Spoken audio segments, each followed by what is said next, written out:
The prosecution, we already know what they're about, but these judges, we're painted out to be evil terrorists, and that's not the case. Some of the best people I've ever known in my life are in this right now. That's right. And they're treating Stuart Rose and Kemp.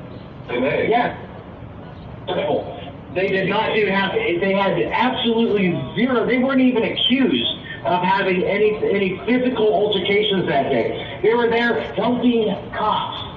And they got was a 17-year and a 12-year sentence.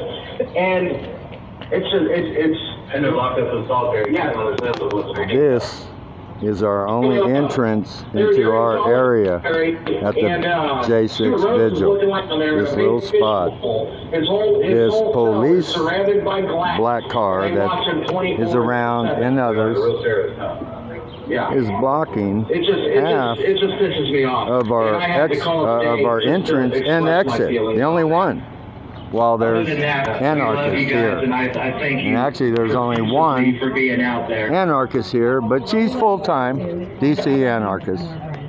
There's dear heart Mickey talking to a person that was just visiting the J6 prison. There's Sarah Maccabee. I don't know everybody as well. There's our DC anarchist. She won't tell me her whole name. She's Espanol and English, and she's out here a lot. Full time. You got to know that. Yeah. Hi, Jen. I love you.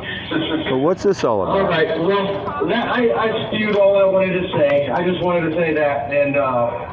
What's this all about? And I'm here just a second. What's this all about, Mickey?